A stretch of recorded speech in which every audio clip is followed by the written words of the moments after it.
Let's take a look at how to mute accounts on Threads. So as we're in our feed here and we're scrolling down, we may want to mute different accounts, and this is a good way to tell the algorithm you don't necessarily want to see that type of content. So right here on this account, on the right-hand side are three dots. When I click on those three dots, I get a few options: mute, hide the post, block the account, or report the account.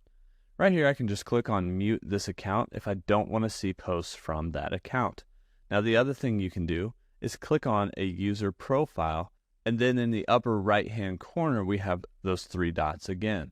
From there, we can click on that, and we actually can do a few other things like share the profile, but the mute option is there as well. Now, you can also restrict, which is sort of like blocking without the other party knowing that you're blocking them. So if you go to their account, you can restrict that account, and that restricts across Instagram and Threads, I believe. So that is how to mute accounts here on Threads.